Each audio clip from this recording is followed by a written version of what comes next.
구원에 대한 두려움. 10. 너 자신의 증오를 바라보고 그것을 충분히 깨닫는 것이 왜 그리 중요한지 궁금해할 수도 있다. 그리고 너의 증오를 스스로 알아차릴 필요 없이 성령이 그것을 너에게 보여주고 물리쳐주는 것이 더 쉬울 것이라고 생각할 수도 있다.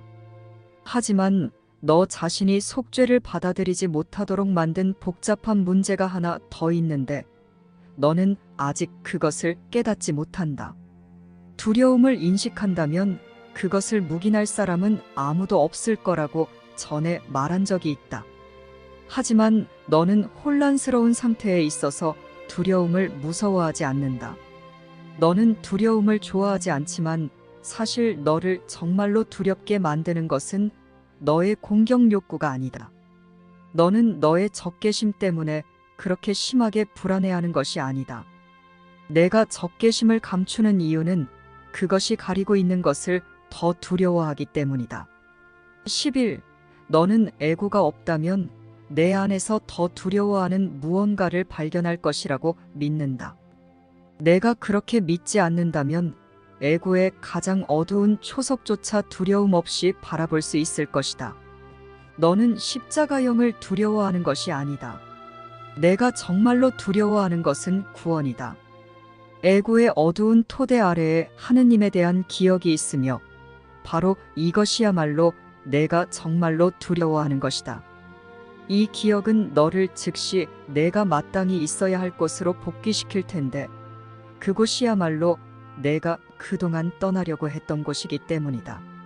12. 공격에 대한 두려움은 사랑에 대한 두려움에 비하면 아무것도 아니다.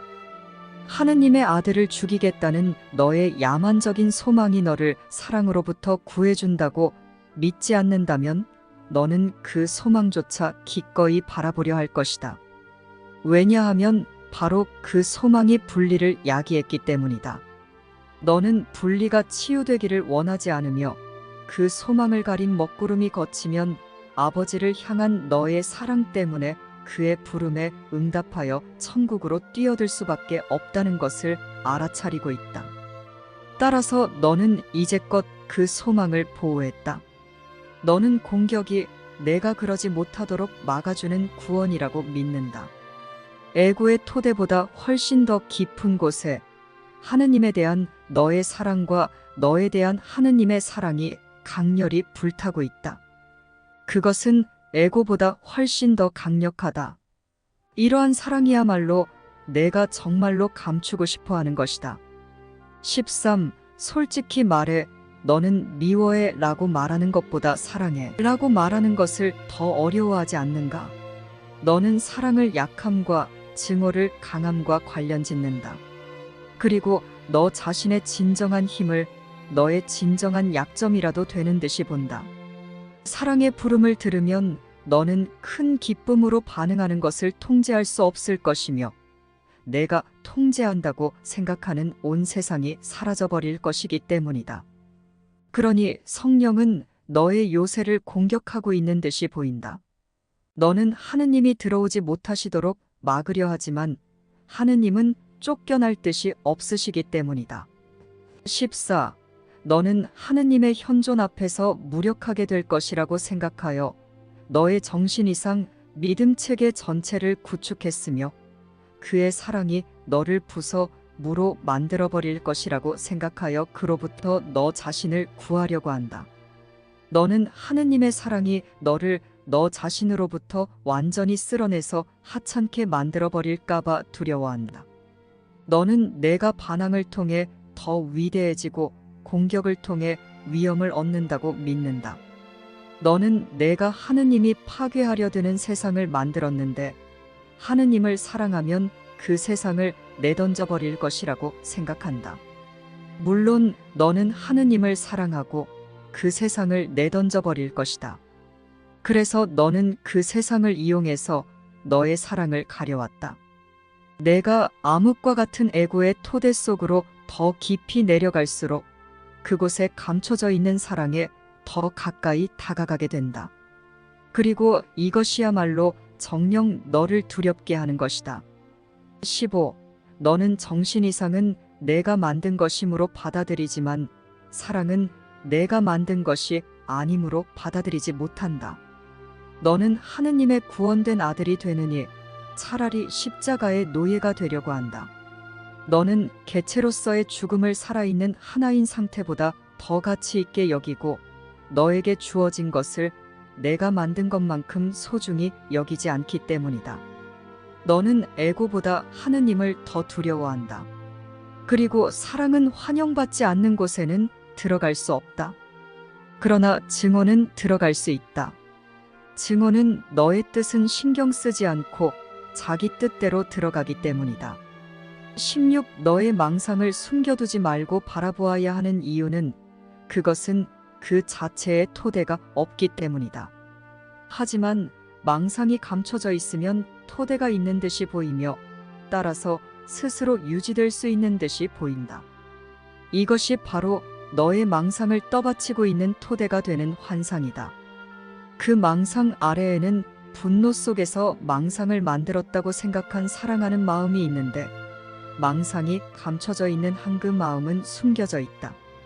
그 마음을 드러내보면 고통받고 있다는 것이 너무도 분명해서 치유되어야 할 필요성을 부정할 수 없다. 내가 그 마음에게 제공하는 그 어떤 시시한 장난과 놀잇감도 그 마음을 치유할 수 없다.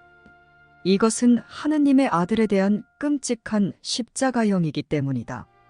17. 하지만 그는 십자가에 못 박히지 않았다. 바로 여기에 그의 고통은 물론 치유도 있다. 성령의 비전은 자비롭고 성령의 치료는 신속하기 때문이다. 고통을 성령께 감추지 말고 기쁘게 가져가라. 영원토록 온전한 그의 마음 앞에 너의 모든 상처를 펼쳐놓고 그가 너를 치유하게 하라. 어떤 한 점의 고통도 성령의 빛으로부터 감추지 말고 너의 마음을 주에 깊게 살펴서 드러날까봐 두려워하는 생각들을 전부 찾아내라. 성령은 너 자신을 해치려고 간직해온 하찮은 생각들을 전부 다 치유하고 그 하찮음을 깨끗이 씻어서 하느님의 위대함으로 복원할 것이다. 18. 그렇게도 소중히 여기는 허장성세 아래에서 너는 도움을 간절히 요청하고 있다. 아버지가 너를 당신께 불러들이시듯 너는 아버지께 사랑을 요청하고 있다. 너는 그동안 감춰둔 그 장소에서 아버지를 사랑스럽게 기억하면서 오로지 그와 하나가 되기만을 뜻한다.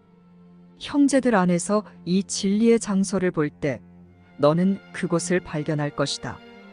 그들은 비록 스스로를 속일지라도 너와 마찬가지로 자신 안에 있는 장엄함을 열망하기 때문이다. 내가 그들 안에 장엄함을 지각하면 그것을 반가이 맞아들일 것이며 그러면 그것은 너의 장엄함이 될 것이다. 장엄함은 하느님 아들의 권리이며 어떤 환상도 그를 만족시키거나 그가 자신의 정체가 되지 못하도록 막을 수 없기 때문이다. 오로지 그의 사랑만이 실제한다. 그리고 그는 오로지 자신의 실제에만 만족할 것이다. 19. 내가 평화와 기쁨 속에서 아버지의 위대함을 받아들일 수 있도록 하느님의 아들을 그의 환상에서 구하라. 하지만 그 누구도 너의 사랑에서 제외하지 말라. 그렇지 않으면 너의 마음 안에 성령을 환영하지 않는 어두운 곳을 감추게 된다. 그리고 너는 성령의 치유 능력으로부터 너 자신을 제외할 것이다. 너는 총체적인 사랑을 제공하지 않음으로써 완전하게 치유되지 않을 것이기 때문이다. 치유는 두려움만큼이나 완전해야 한다. 사랑은 사랑을 환영하지 못하게 방해하는 단 한 점의 두려움이라도 있는 곳에는 들어갈 수 없기 때문이다. 20. 온전한 마음보다는 특별성을 선호하는 너는 바른 마음 상태 안에 특별성을 얻을 수 없었다. 특별히 총애해달라고 청하기 전까지 너는 평화로웠다. 하지만 하느님은 특별한 총애를 주지 않으셨다. 그런 요구는 하느님께 이질적인 것이었기 때문이다. 너는 아들을 진정으로 사랑하시는 아버지께 그것을 청하지 말았어야 했다. 그래서 너는 아버지를 가지고 사랑 없는 아버지를 지어내서는 그렇게 사랑 없는 아버지만이 줄 수 있는 것을 아버지께 요구했다.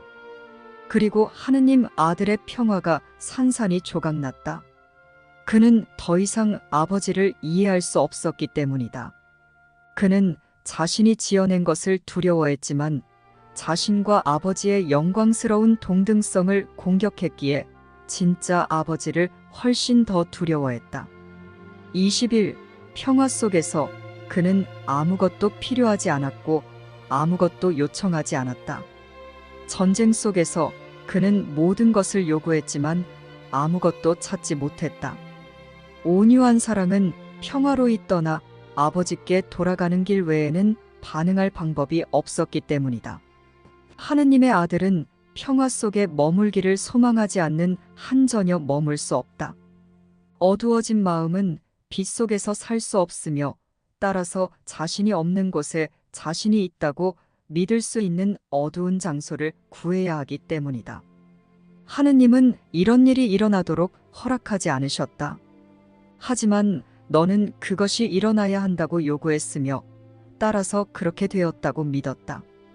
20이 특별히 선발하는 것은 홀로 있게 만드는 것이며 따라서 외롭게 만든다. 하느님은 너에게 그렇게 하지 않으셨다.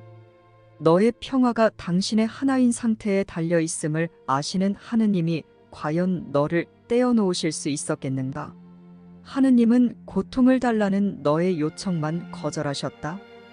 고통은 당신의 피조물에게 속한 것이 아니기 때문이다.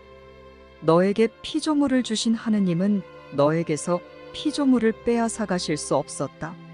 하느님은 단지 내가 제정신이 아닐 때도 너와 함께 머물 온전한 답으로 너의 제정신이 아닌 요청에 응답하실 수밖에 없었다. 하느님은 바로 그렇게 하셨다. 하느님의 응답을 듣고도 정신 이상을 포기하지 않을 자는 아무도 없다. 하느님의 응답은 환상 너머에 있는 기준점으로서 그로부터 너는 환상을 돌아보고 그것이 정신 이상임을 볼 수 있다. 오로지 이 기준점만을 구하라. 그러면 너는 반드시 그곳을 찾을 것이다. 내 안에 있는 사랑이 너를 인도하여 그곳에 데려다 줄 것이기 때문이다.